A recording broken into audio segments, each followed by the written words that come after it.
Meenakshi Natarajan నామినేషన్ను returning అధికారి తిరస్కరించిన తీరును టీపీసీసీ ప్రెసిడెంట్ మహేష్ కుమార్ గౌడ్ తప్పుపట్టారు. ఒక ప్రైవేట్ వ్యక్తి ఇచ్చిన ఫిర్యాదును ఆధారం చేసుకుని ఆమెకు నోటీసులు పంపడం వెనుక రాజకీయ శక్తుల హస్తం స్పష్టంగా కనిపిస్తోందని అన్నారు. కేవలం కాంగ్రెస్ అభ్యర్థులను ఇబ్బంది పెట్టాలనే ఉద్దేశంతోనే ఈ విధమైన నిర్ణయాలు తీసుకుంటున్నారని ఫైర్ అయ్యారు.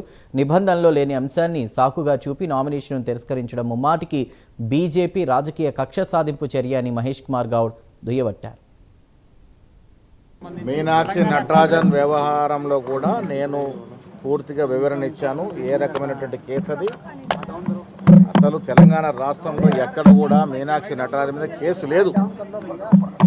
ఒక ప్రైవేట్ వ్యక్తి ఇచ్చిన కంప్లైంట్ మీదనే ఒక నోటీసు రావడం జరిగింది. నోటీసు విషయాల్ని మెన్షన్ చేయాలని కూడా నామినేషన్ పత్రంలో ఎక్కడ లేదు.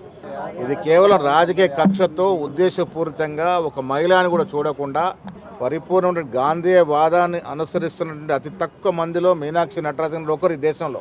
అలాంటి విషయాలు కూడా పట్టించుకోకుండా ఒక మహిళని ఈ రకంగా రాజకీయ కక్షతో వారి నామినేషన్ని తిరస్కరించినారో ఇది ప్రజాస్వామ్యాన్ని గొడ్డలపేటు.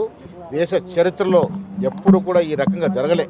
అకారణంగా మీనాక్షి నటరాజన్ గారిని నామినేషన్ తిరస్కరించినారు.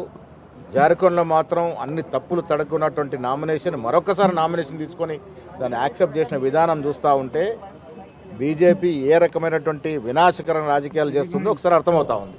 వారిది కూడా